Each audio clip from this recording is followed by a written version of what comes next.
Okay. Good afternoon, everyone. Concerning the situation in Gaza, the Office for the Coordination of Humanitarian Affairs reports that our partners on the ground have observed thousands of people fleeing west towards Mawasi after the Israeli military issued a new evacuation order earlier today. The directive affects people located in parts of eastern and central Khan Younis, as well as the Salqa area of Deir al Balah. Initial estimates from our partners monitoring population in movements in Gaza indicate that more than 15,500 people have been living in those areas, which comprise more than 30 neighborhoods. Once again, we call for all parties to the conflict to respect their obligations under international humanitarian law, including by taking constant care to spare civilians and civilian objects. This includes allowing civilians to leave for safer areas and allowing their return as soon as circumstances allow. People must be able to receive humanitarian assistance, whether they move or stay. Meanwhile, OCHA warns that constraints on water production and sewage pumping in Gaza continue to expose Palestinians to major health risks. Efforts to scale up the water, sanitation, and hygiene response are hampered by a lack of generators and alternative energy sources, as well as shortages of spare parts to operate existing generators. The lack of fuel is another major challenge. Late last month, our humanitarian partners working to support water, sanitation, and hygiene services in Gaza say they received just over 75,000 liters of fuel. This is a 29% increase compared to June, but still just 70% of the minimum operational threshold. Meanwhile, the World Food Programme warns that ongoing hostilities, damaged roads, and the lack of public order and safety have severely hampered food transport operations in Gaza, forcing WFP to reduce rations. WFP urgently needs fuel deliveries, increased flow of food supplies, and greater capacity to deliver hot meals, particularly in Gaza City and North Gaza. The agency says they reached some 1 million people in Gaza in July, but stressed that food distribution points continue to face major disruptions due to conflict, evacuation orders, and damage to infrastructure. WFP warns that it will be unable to bring in the quantity of food required this month unless more border crossing points into Gaza open and aid workers are able to reach people safely and at scale. The agency was only able to bring in half the quantity of food needed in July. And in the West Bank, WFP estimates that the escalation of violence there could push the number of people facing food insecurity up to at least 600,000. At the start of last year, some 352,000 people in the West Bank were food insecure. Our colleagues at the UN Interim Force in Lebanon, UNIFIL, report that with exchanges of fire across the Blue Line continuing for 10 months, many civilians have been displaced, injured, and killed on both sides of the Blue Line. UNIFIL continues to support displaced people in the mission's area of operations, including providing free medical and dental care to 4,766 patients. We once again call on all parties to return to a cessation of hostilities and recommit to Security Council Resolution 1701. By the way, I was asked about this yesterday. There are 470 international UN staff in Lebanon. That's aside from the peacekeeping force. In Syria, OCHA is deeply concerned about the impact of escalating hostilities in Deir al-Balah on civilians and the infrastructure they rely upon. At least 20 civilians were reportedly killed and 15 others injured in recent days. Several civilian facilities were reportedly damaged or affected, including water stations and a UN-supported center on rural livelihoods. The fighting has also resulted in power cuts that affected hospitals and water stations. All crossings across the Euphrates River in Deir al-Balah have been closed. People living in Deir al-Balah continue to experience severe water and fuel shortages, very limited access to healthcare facilities, and food insecurity. We call on all parties to the conflict to respect international humanitarian law, including taking constant care to spare civilians and civilian infrastructure in the course of military operations. The latest escalation comes as Syria is facing its highest levels of need since the start of the crisis, with more than 16 million people requiring assistance this year, as well as critical shortfalls in funding for the response. With this year's $4 billion humanitarian response plan only 24% funded at $962 million. This morning, Security Council members held a briefing on the Secretary General's latest report on the threats posed by Daesh. Undersecretary General of the Office of Counter-terrorism, Vladimir Voronkov, told the Council members that terrorism remains a significant challenge. To eradicate this threat, he added, we needed inclusive, multilateral responses that are firmly grounded on political strategies compliant with international law. For her part, Natalia German, the executive director of the Counterterrorism Executive Directorate, told the Council members that the UN continues to work with member states to counter the financing of terrorism. And just to note that as we approach the International Day of Remembrance of and Tribute to the Victims of Terrorism on the 21st of August, the UN Office of Counterterrorism will organize a high-level event to highlight the role of victims of terrorism as peace advocates. We have a senior personnel announcement for you. Today, the Secretary General is appointing Juraj Strasser of Slovakia as Director of the UN Ethics Office. He will succeed Elia Armstrong of Canada, to whom the Secretary General is grateful for her dedicated service to the organization. The Secretary General also wishes to extend his appreciation to the Senior Ethics Officer and Head of the Advisory Services and Financial Disclosure Unit of the UN Ethics Office, Tekiem Juan Nguyen, who will continue to serve as Acting Director of the UN Ethics Office until Mr. Strasser assumes his position. Mr. Strasser brings to the position more than 30 years of extensive experience in the field of organizational ethics, governance, and law, having served in different capacities at the Organization for Economic Cooperation and Development, the European Bank for Reconstruction and Development, as well as in the private sector. He's been serving as the head of ethics at the OECD since 2022. There's more online. And last, the World Health Organization said today that the African region is experiencing an unprecedented increase in Mpox cases since the start of 2024, with more countries previously unaffected by the disease reporting cases in an expanding spread of the virus. WHO has elevated the Mpox outbreak response to the highest level, requiring organization-wide mobilization and scale-up. In addition, WHO Director Dr. Tedros Ghebreyesus has called for an emergency committee of experts meeting to determine whether the outbreak constitutes a public health emergency of international concern. According to WHO, 15 African countries are currently reporting Mpox outbreaks, with a total of 2,030 confirmed cases and 13 deaths so far this year, compared with 1,145 cases and 7 deaths in the whole of 2023. 4 countries, Burundi, Kenya, Rwanda, and Uganda, previously unaffected by Mpox, have reported cases since mid-July 2024. And that is it from me. I'm open to taking any questions. Yes, my colleague from FA first. Yes, please. To be the first one today, Farhan. Just a quick follow-up. The U.S. State Department said yesterday that the SG spoke with Secretary Blinken on the situation in Venezuela. Could you share with us any insights on whatever transpired on that conversation? Yeah, I mean, what I can say, I can confirm that, yes, the Secretary General did speak by phone with Secretary Blinken, and they did discuss the situation in Venezuela in relation to the recent presidential election. The basic points on our side are the ones that we've been saying before, which is the need to resolve electoral disputes in Venezuela peacefully and to ensure the complete transparency of election results. By the way, Farhan, did the U.S. request or not a copy of the report that the SG commissioned on the electoral process of the 28th? I can't confirm that. Obviously, you'd need to ask the U.S. what their requests were. From our standpoint, this is an internal report that goes to the Secretary General. And just a final quick follow-up on the situation of human rights in Venezuela. The post-electoral crackdown on civilians who are protesting the results of the 28 has increased, particularly in the last couple of hours.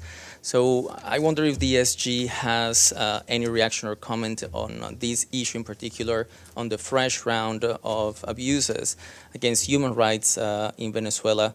Also, well, taking into account that in principle he has spoken on this issue in particular, so even though he might not have any comment in particular right now, but could you remind us, at least in principle, what's the view of the SG on human rights abuses and whenever this happens, when our civilians protesting the result of an election? Yeah, hold on one second. Get to that.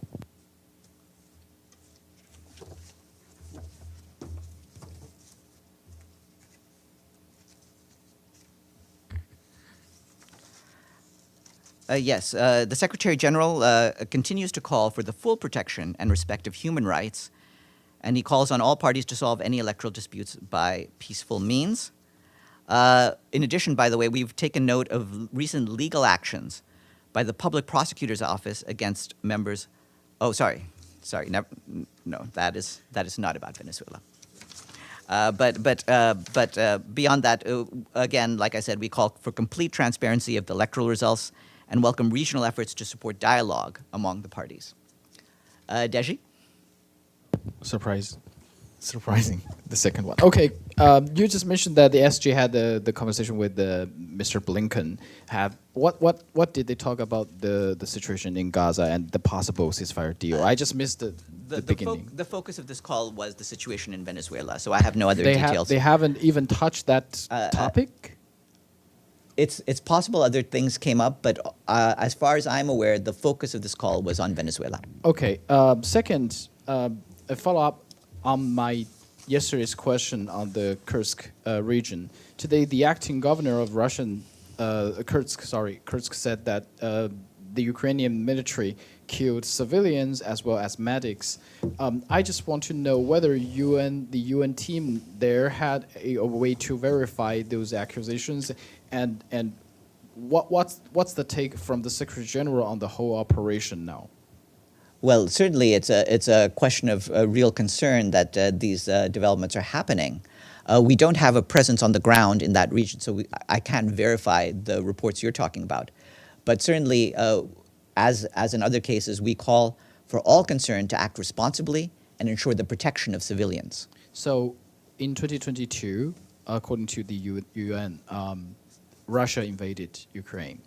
Is this kind of like a counter-invasion or something? We would need more information about what is happening to understand exactly what the nature of the conflict in the Kursk region is. So far, we don't call it an invasion. I'm not able at this point to confirm that through any of the information we have firsthand. Okay, one last thing. I hope I mentioned this name only this time, Taylor Swift.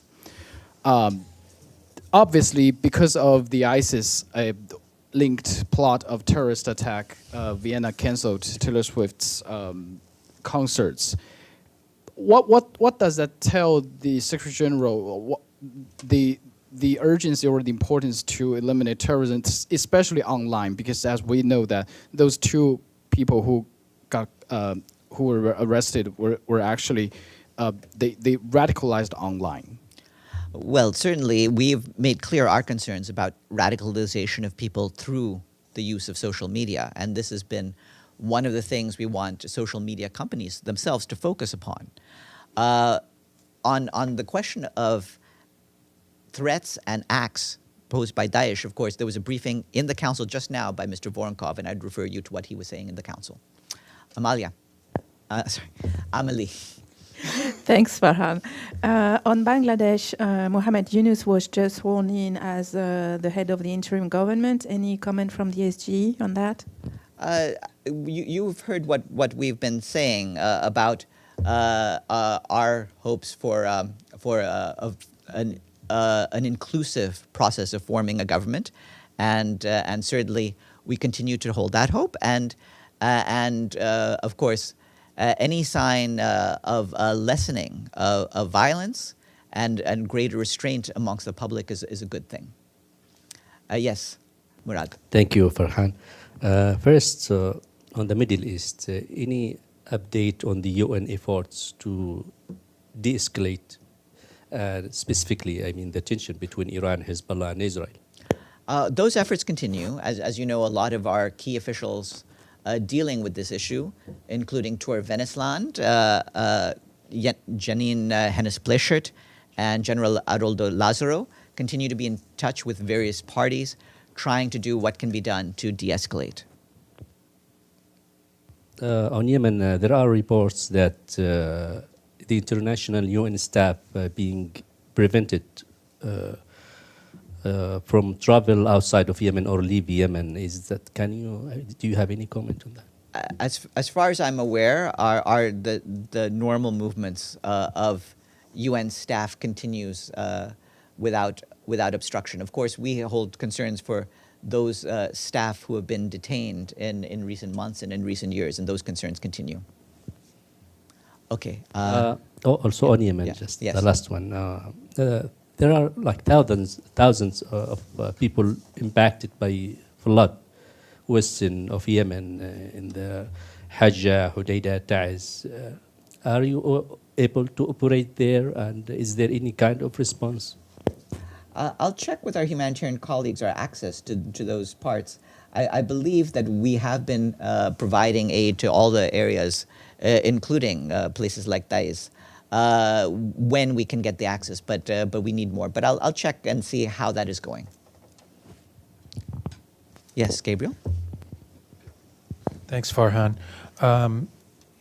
Going to Gaza, in Gaza City today, there were 2 schools or former schools that were being used as shelters that were hit by Israelis, the Israeli forces, 15 killed, at least 30 injured, with still people under the rubble. My question is, does the UN provide all of the coordinates and all of the information to Israeli authorities on UN facilities that are being used as shelters? Yes, we do. Whenever people are sheltering in UN facilities, we provide that information and give the coordinates in order that there's deconfliction. And we take up any attacks on our facilities as violations of the basic norms under which our facilities are to be off limits from all parties. And in Rafah, the Israeli forces are systematically destroying residential buildings based on what we've seen there with our reporters there. Is that a violation of international law?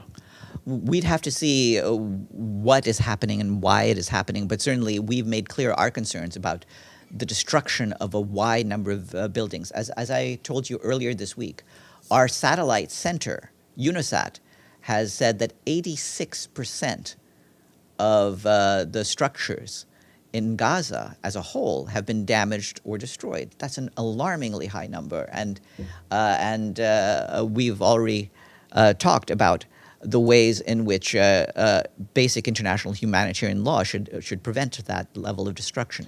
Can I have a follow-up? Do you mind? Or do you want to come back? Let's come back to you. Thank you. Abdulhamid?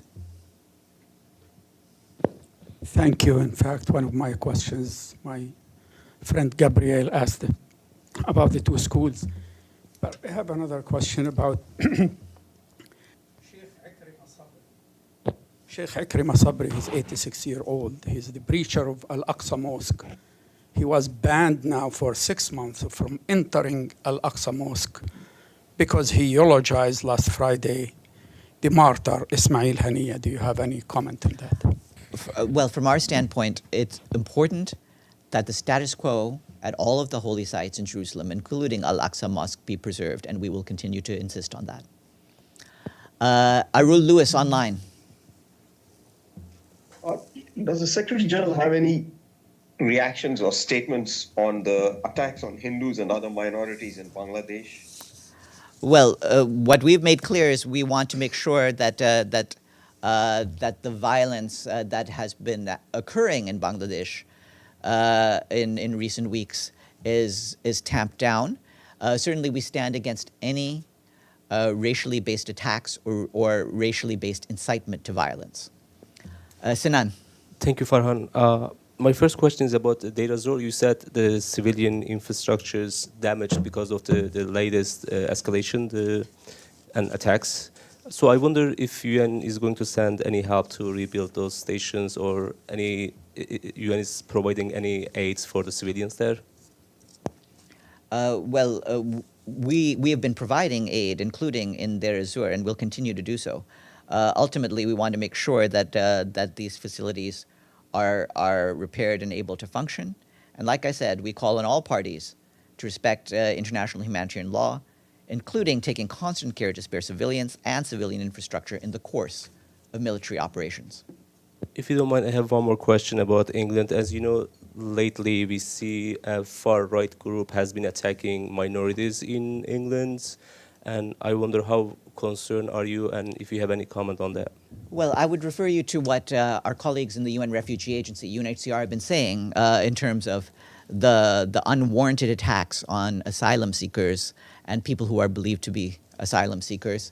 But in general, as with what I just said about Bangladesh, we stand against all incitement to racial violence. Iftikhar, you have a question?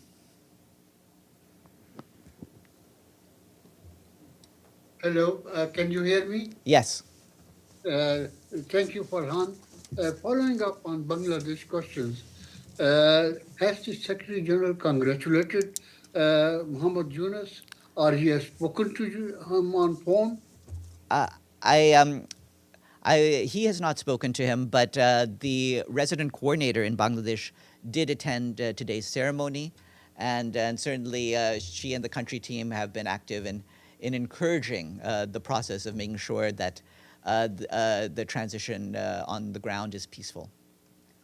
Have a good afternoon, everyone. Wait, did you have one more? Okay. I don't mind. Thank you, Farhan. Just a quick follow-up on Bangladesh and then one more on Russia, Ukraine.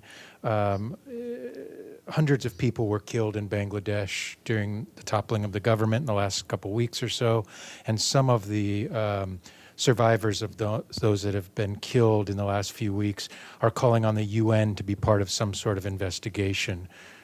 Your reaction to that? Well, we'll see what kind of formal requests we get from any new government that is formed. We, of course, stand ready to support the government and people of Bangladesh in any way that they deem is necessary. And a quick clarification on the situation in Kursk region.